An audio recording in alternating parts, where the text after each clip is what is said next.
ताज्या घडामोडी पाहिजेत तर मग सी 24 तास या आपल्या यूट्यूब चॅनलला लाईक करा, शेअर करा, सबस्क्राईब करा आणि बेल आयकॉनवरती क्लिक करायला अजिबात विसरू नका। राहुरी महाविद्यालयामध्ये श्री प्रीतमजी बोरा यांच्या सन्मान सोहळ्याचं आयोजन करण्यात आलं होतं। कार्यक्रमाच्या अध्यक्षस्थानी प्राचार्य डॉक्टर नवनाथ दळवी हे होते। लोकनेते रामदास पाटील धुमाळ कला विज्ञान वाणिज्य महाविद्यालय प्रांगणामध्ये जवळजवळ 10 ते 12 वर्षांपासून रोज सकाळी 5:30 ते 7:30 या वेळेमध्ये श्री प्रीतमजी बोरा आणि योग साधना ग्रुपचे सर्व सदस्य हे सूर्यनमस्कार प्राणायाम योग साधना करतात। प्रीतमजी बोरा यांनी 10 वर्षांपासून विद्यार्थी उद्योजक नागरिक शिक्षक डॉक्टर शेतकरी व्यापारी अशा विविध क्षेत्रांमधील व्यक्तींना योगाबद्दल माहिती देऊन जनजागृती केली आहे। त्याबद्दल त्यांना सन्मानपत्र देऊन गौरवण्यात आलं।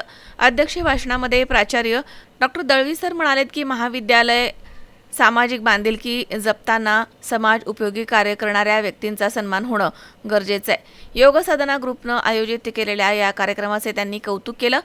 त्यांनी योग साधनेचं महत्त्व पटवून देताना अनेक उदाहरणं दिली आणि सर्वांना गुरुपौर्णिमेच्या शुभेच्छा दिल्या। प्रीतमजी बोरा यांनी आपल्या शुभेच्छांमध्ये सर्वांबद्दल कृतज्ञता व्यक्त केली आणि ही सेवा अखंडपणे सुरू ठेवण्याचं आश्वासन दिलंय।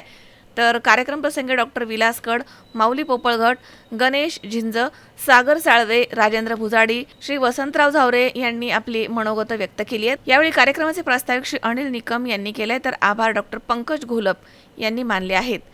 सूत्रसंचालन डॉक्टर अनिरुद्ध जाधव यांनी केलं तर श्री सुधीर नहार यांनी कार्यक्रम यशस्वी होण्यासाठी प्रयत्न केले। या प्रसंगी अध्यक्ष अरुणसाहेब तनपुरे, जनरल सेक्रेटरी हरजादा तनपुरे, पदाधिकारी आणि सर्व संचालक मंडळ यांनी सर्वांना गुरुपौर्णिमेनिमित्तानं शुभेच्छा दिल्या आहेत। महेश दाने, सी 24 तास, राहुरी।